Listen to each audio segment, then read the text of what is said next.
હવે જે ઉમેદવારો તરફથી પ્રશ્નો આવ્યા છે તો એમાં નામ અંગે પ્રશ્નો આવ્યા છે.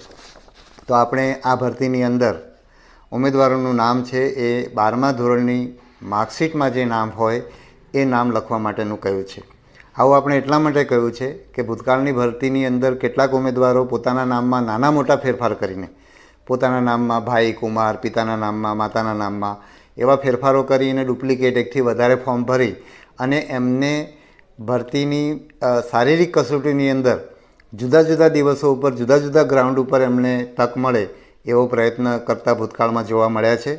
અને એના બદલે બધાને સમાન તક મળે અને આવી કોઈ ડુપ્લિકેટ અરજી ના કરી શકે એ હેતુથી આપણે આ પદ્ધતિ શરૂ કરી છે. આ વખત માટે આપણે એને દાખલ કરી છે.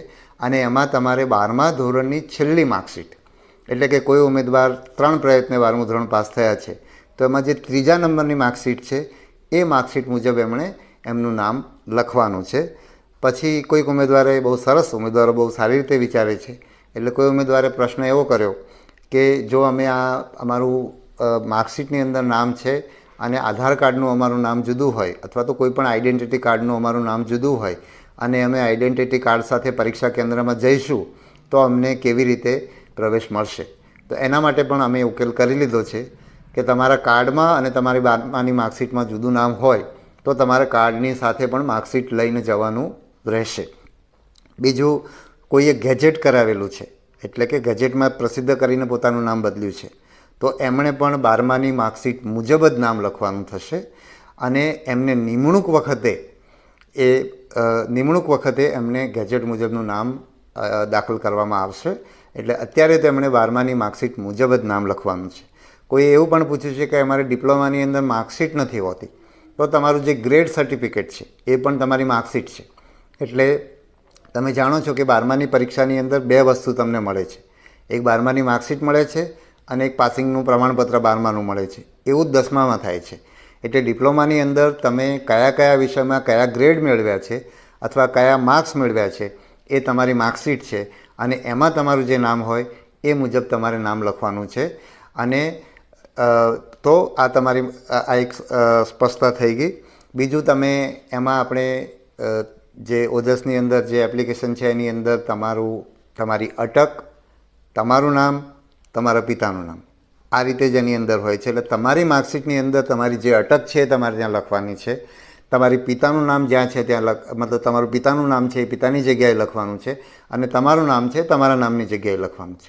તમારી માર્કશીટની અંદર તમારી સરનેમ પહેલાં છે કે છેલ્લા છે એનાથી ફરક પડતો નથી. તમારી અટક જ્યાં જગ્યાએ અટકનું ખાનું છે ત્યાં તમારી અટક લખવાની છે, બરાબર છે. અને તમારી માર્કશીટની અંદર અટક પહેલાં હોય અને અથવા અટક પાછળ હોય અને તમારું જે આપણે ઓજસની એપ્લિકેશન છે એમાં અટક પહેલાં હોય પણ એનાથી તમારી અટક બદલાતી નથી.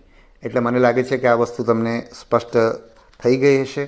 તમારા નામમાં કોઈના દાખલા તરીકે લગ્નના કારણે નામ બદલાયું હોય તો એ લગ્નનું સર્ટિફિકેટ રજૂ કરીને નિમણૂક વખતે એમાં ફેરફાર થઈ શકશે. પણ તમારે જે એપ્લિકેશન કરવાની છે એ તો 12માની માર્કશીટમાં તમારું જે નામ છે એમાં પણ તમારી છેલ્લી માર્કશીટમાં જે નામ છે એ નામથી તમારે તમારી અરજી કરવાની છે, બરાબર. તમારા માર્કશીટના નામમાં ભૂલ હોય તો પણ તમારે એ નામ સાથે જ અરજી કરવાની છે.